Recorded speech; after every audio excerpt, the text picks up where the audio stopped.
ಮೂಡಾ ಹಗರಣಕ್ಕೆ ಸಂಬಂಧಪಟ್ಟಂತೆ ಇಡಿ ಇನ್ವೆಸ್ಟಿಗೇಷನ್ ಮತ್ತಷ್ಟು ಚುರುಕುಗೊಳ್ತಾ ಇದೆ. ನಿನ್ನೆಯಷ್ಟೇ ನೋಟಿಸ್ ಅನ್ನು ಕೊಡಲಾಗಿತ್ತು. ನಗರಾಭಿವೃದ್ಧಿ ಇಲಾಖೆಯ ಕಾರ್ಯದರ್ಶಿಗೆ ಇವತ್ತು ವಿಚಾರಣೆಗೆ ಹಾಜರಾಗಿದ್ದಾರೆ.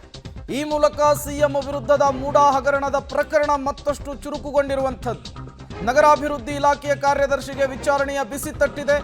ಇಡಿ ವಿಚಾರಣೆಗೆ ಹಾಜರಾಗಿದ್ದಾರೆ ಐಎಎಸ್ ಅಧಿಕಾರಿ.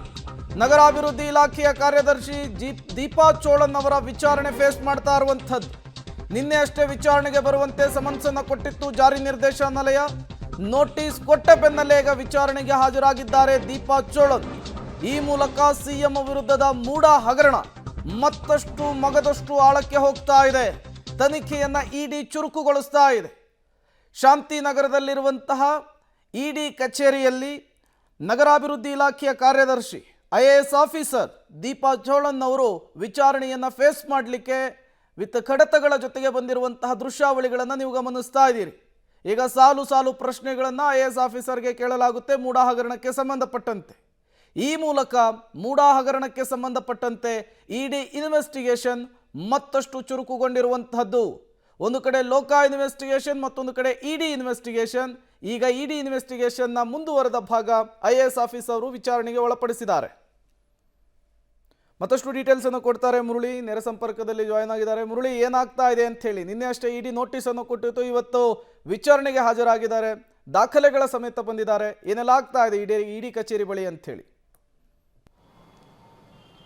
ಖಂಡಿತವಾಗಿಯೂ ಪ್ರೇಮ್, ಯಾಕೆಂದರೆ ಈ ಪ್ರಕರಣಕ್ಕೆ ಸಂಬಂಧಪಟ್ಟಂತೆ ಇದುವರೆಗೂ ಕೂಡ ಇಡಿ ಅಧಿಕಾರಿಗಳು ಮೂಡಾದ ಸಾಕಷ್ಟು ದಾಖಲಾತಿಗಳನ್ನು ಕೆದಕ್ತಾ ಇದ್ರು. ಜೊತೆಗೆ ಯಾರ್ಯಾರು ಈ ಪ್ರಕರಣದಲ್ಲಿ ಇನ್ವಾಲ್ವ್ಮೆಂಟ್ ಆಗಿದ್ದಾರೆ, ಜೊತೆಗೆ ಈ ಪ್ರಕರಣದ ಸಾಕ್ಷಿಗಳು ಯಾರು ಅಂತೇಳಿ ಪರಿಗಣಿಸೋ ವಿಚಾರದಲ್ಲಿ ಸಾಕಷ್ಟು ಜನರಿಗೆ ಸಮನ್ಸನ್ನು ಕೊಟ್ಟು ವಿಚಾರಣೆಯನ್ನು ಕೂಡ ಮಾಡಿದರು. ಆದರೆ ಈಗಿನ ಬೆಳವಣಿಗೆ ಏನಂದರೆ, ಪ್ರಮುಖವಾದ ಬೆಳವಣಿಗೆ, ವಿಧಾನಸೌಧಕ್ಕೆ ಇಡಿ ಅಧಿಕಾರಿಗಳು ಲಗ್ಗೆಯನ್ನು ಇಟ್ಟಿರುವಂಥದ್ದು. ವಿಧಾನಸೌಧದಲ್ಲಿ ಕೆಲಸವನ್ನು ನಿರ್ವಹಿಸುವಂತಹ ನಗರಾಭಿವೃದ್ಧಿ ಇಲಾಖೆಯ ಕಾರ್ಯದರ್ಶಿ ಐಎಎಸ್ ಅಧಿಕಾರಿ ಏನಿದ್ದಾರೆ ದೀಪಾ ಚೋಳನ್ ಅವರಿಗೆ ನೆನ್ನೆಯಷ್ಟೇ ಇಡಿ ಸಮನ್ಸನ್ನು ಮಾಡಿತ್ತು. ಸಮನ್ಸನ್ನು ಮಾಡಿ ಅವರನ್ನು ಇವತ್ತು 11 ಗಂಟೆಗೆ ವಿಚಾರಣೆಗೆ ಹಾಜರಾಗಬೇಕು ಅಂತೇಳಿ ಸೂಚನೆಯನ್ನು ಕೊಟ್ಟಿತ್ತು. ದಾಖಲೆಗಳ ಸಮೇತ ಈಗ ದೀಪಾ ಚೋಳನ್ ಅವರು ಇಡಿ ವಿಚಾರಣೆಗೆ ಹಾಜರಾಗಿರುವಂಥದ್ದು. ಇಡಿ ವಿಚಾರಣೆಗೆ ಹಾಜರಾದ ಸಂದರ್ಭದಲ್ಲಿ ಈ ಪ್ರಕರಣಕ್ಕೆ ಸಂಬಂಧಪಟ್ಟಂತೆ ಪ್ರಮುಖವಾದ ಸಾಕ್ಷಿಗಳೇನಿದ್ದಾವೆ, ಪ್ರಮುಖವಾದ ದಾಖಲಾತಿಗಳು, ಜೊತೆಗೆ ಚಾಮುಂಡೇಶ್ವರಿ ಲೇಔಟ್ ಅನ್ನ ವಿಚಾರಕ್ಕೆ ಸಂಬಂಧಪಟ್ಟಂತೆ ಒಂದಷ್ಟು ಬೆಳವಣಿಗೆಗಳು ಕೂಡ ನಡೆದಿತ್ತು. ಅಂದರೆ ಅವರಿಗೆ ಸಮನ್ಸನ್ನು ಕೊಡುವಂಥ ವಿಚಾರಕ್ಕೆ ಸಂಬಂಧಪಟ್ಟಂತೆ ಒಂದಷ್ಟು ಮಾಹಿತಿಗಳು ಗೊತ್ತಿತ್ತು. ಆ ಹಿನ್ನೆಲೆಯಲ್ಲಿ ನವೆಂಬರ್ 30ನೇ ತಾರೀಕು ಒಂದಷ್ಟು ಡೆವಲಪ್ಮೆಂಟ್ಗಳು ಕೂಡ ಆಗಿತ್ತು ನಗರಾಭಿವೃದ್ಧಿ ಇಲಾಖೆ ಒಳಗಡೆ.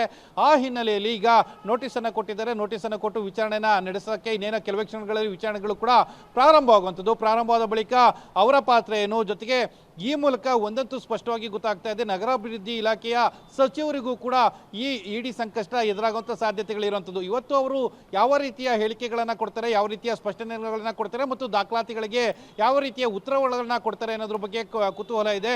ಆ ರೀತಿಯ ಉತ್ತರ ಮತ್ತು ಹೇಳಿಕೆಗಳನ್ನು ಕೊಟ್ಟ ಬಳಿಕ ಮುಂದಿನ ಪ್ರಗತಿಗಳು ನಡೆಯುವಂಥದ್ದು, ಮುಂದಿನ ವಿಚಾರಣೆಗಳು ಕೂಡ ನಡೆಯುವಂಥ ಸಾಧ್ಯತೆಗಳು ಇರುವಂಥದ್ದು. Prem, okay, thank you Murali ತಮ್ಮೆಲ್ಲ ಮಾಹಿತಿಗಾಗಿ.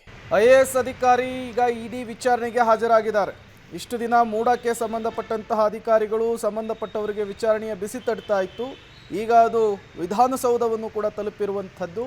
ಈ ಮೂಲಕ ಇಡಿ ವಿಚಾರಣೆ ಮತ್ತೊಂದು ಹಂತಕ್ಕೆ ತಲುಪಿದಂತೆ ಕಾಣಿಸ್ತಾ ಇದೆ.